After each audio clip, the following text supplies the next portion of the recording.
Greetings and salutations, friends and gamers of all stripes. My name is GM Dave, and I am your man behind the screen. Today, we are returning to our ongoing series, So You Want to Be a GM, with a video that I've planned to do for a little while now. A video that you're going to find in some way, shape, or form on just about every single tabletop gaming channel around. Really, you would be very hard pressed to actually find a tabletop gaming channel that has not discussed this particular topic.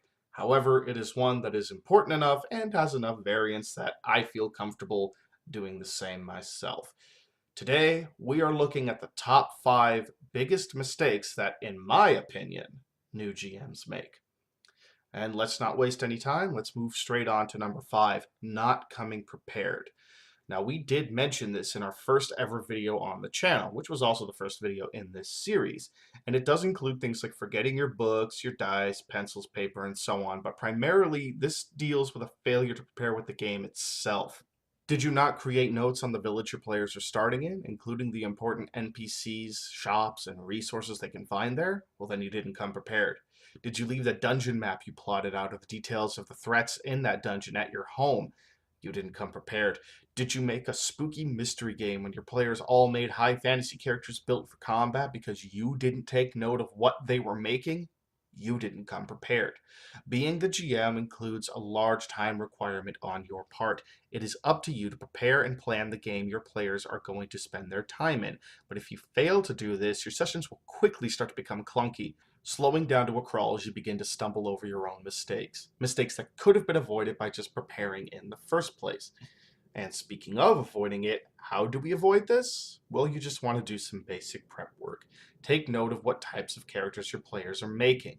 Bring a basic outline of your session, one that lays out the major events and their triggers in 1 or 2 sentences each. Bring a list of random NPC names, shop names, town names, and so on that your players might check out that you didn't originally plan for. Bookmark or print out the stats of the monsters, traps, and other hazards or challenges your players will be facing so you can access them quickly and easily as you need them. Make and bring simple notes on each important location you plan for your players to check out, including the individual rooms of your dungeon. Simple prep work like this will do wonders for keeping your game organized and well paced. So moving from there, we go to number 4, and that is being overly generous with the rewards you give your players.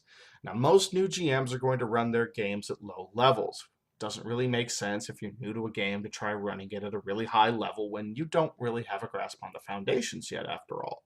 However, the worlds that we're playing in are often worlds of either high fantasy or crazy science fiction, high technology. These worlds are filled with amazing things that the players are going to want to find and use, and in part because of that, the new GMs are often going to want to include really cool shit for their players to find. And since they often don't have the strongest understanding of what kind of effect some of this cool shit can have on their game, most new GMs end up giving out far too much of it, and the game begins to break. Cool rewards and cash money to buy cool rewards are a lot of fun, but they need to be given out in small increments unless the challenge of your games strains under the strength of the player's fancy new equipment. Careful consideration of what is given and when is an absolute necessity to avoid the strength of your players getting out of hand. Now, how do we avoid this? Well, some systems helpfully include suggested loot tables or suggestions on what the equivalent monetary value of the player's rewards should be based on their level. Pathfinder, for example, includes this alongside their experience table, including on that table equivalent monetary values that the players on average should be somewhere close to based on whatever level they happen to be in the game at the time. Looking at these can be a great way to help you figure out whether or not you're giving your players too much too soon. However, not every game features this. So another trick that you can do is compare what you're giving them to what they've had up to that point.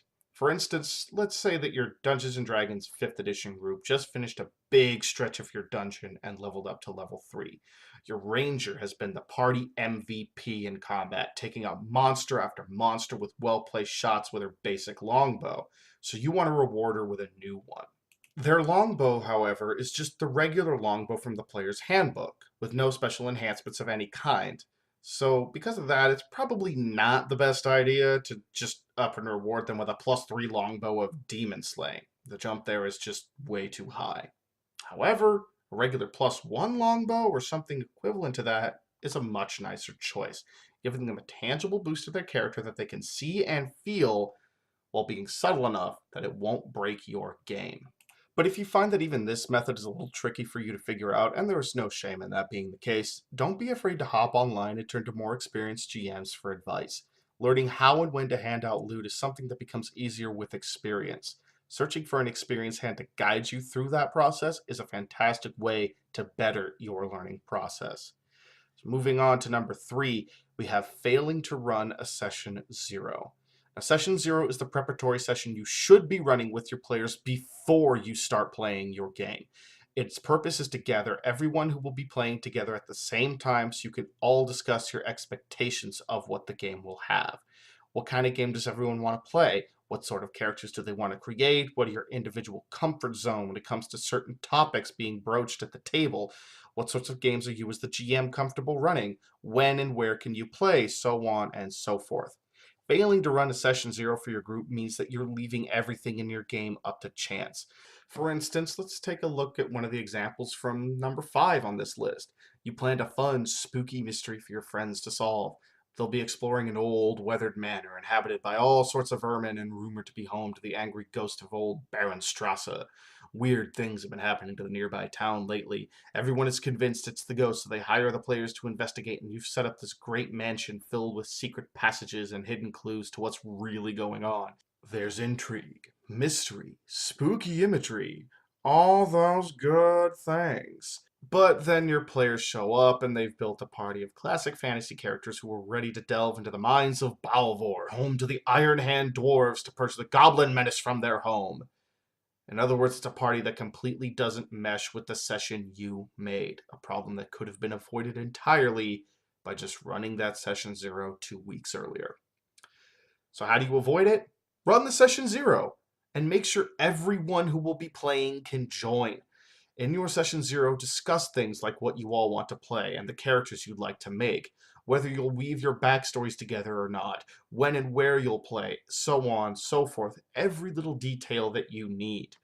Get everyone on the same page then and there, and then if you can, ideally you want to try to have your players also make their characters that same night, so that you can all work through it together and make your characters as engaged with one another as possible.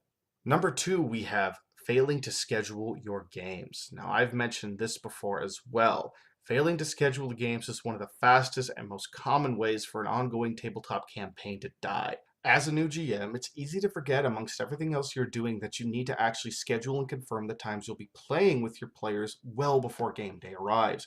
If you don't do this, the players can't effectively work around what's ever going on in their own lives to make the time to join the game, and neither can you. Then, before long, 1 week turns into 2, then 4, then 2 months, 5 months, nearly a year, and before you've even realized it, the game and the interest in it is dead. So how do you avoid this? Well, just like with session 0, it's as simple as making sure you remember to schedule your games. Try relegating the scheduling to a system of habit to make it easier. One way that you can do this is to have a set time and day the game will be run, such as every 2 weeks at 7 p.m. on Saturdays. Another is to simply make asking what days the players are available the first thing you do when you've ended your sessions before everyone logs off or goes home. This will not only help you to keep the game running consistently, it will help your players remember to be mindful of what they have going on so they can let you know whether or not they'll be able to make certain days. And with that, we come at last to the biggest mistake I see new GMs make. Number 1, giving your players too little or too much freedom. By far the most common mistake I see new GMs make comes from one of the two sides of this particular coin, and often enough, it comes from the coin as a whole. As a new GM, it can be very tempting to force your players to experience the events you planned exactly as you wrote them. For instance, your players walk into a village to find that a young woman is about to be hanged, so you describe the grisly scene. The crowd is gathered before the gallows, cheering for the death of this supposed witch.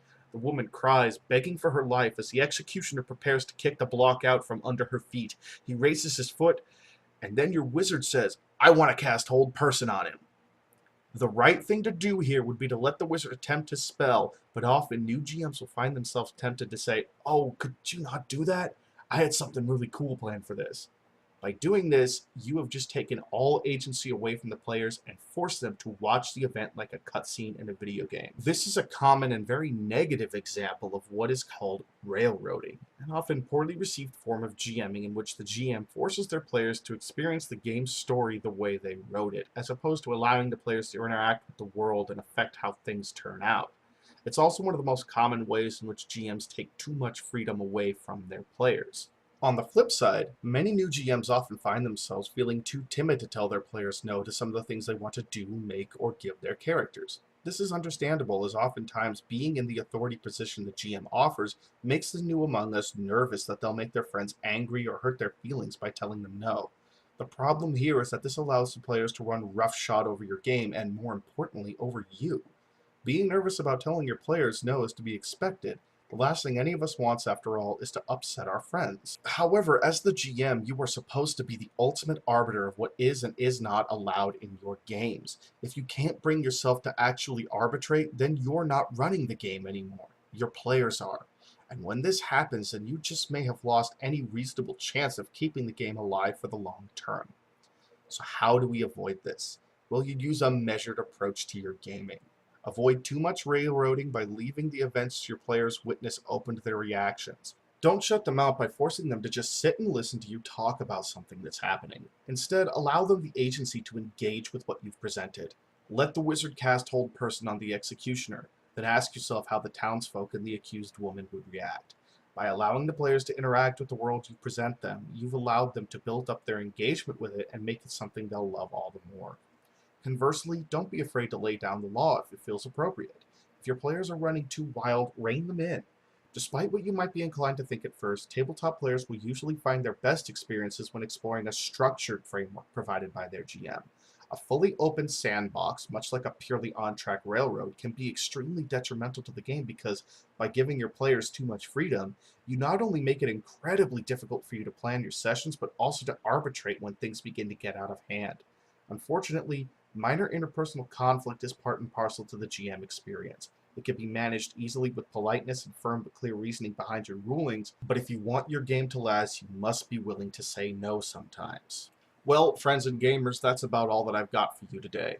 As always, if you enjoyed this video, please feel free to leave a like and consider subscribing to my channel. You can also follow me on social media, links in the description below, to get regular updates on when videos will be posted. Since YouTube is still not particularly reliable with its notifications, this can be the best way to get notifications of when I put a new video up. Furthermore, if you really enjoyed this video and found it useful, I encourage you to please share it around. It helps me to get more exposure to this channel, and it will help me to achieve my goal of enriching the community with the over 20 years of knowledge I've accumulated in this hobby. Do you have anything to add to this list, experienced GMs? What other mistakes have you seen new GMs frequently make? And new GMs or players looking to become GMs, what have been your personal experiences with these problems? Please feel free to tell me in the comments below. I welcome discussion of any kind on my videos. And with that said, dear friends and gamers, as usual, it is my sincere hope that you roll high, role play well, and game on. Have a lovely day.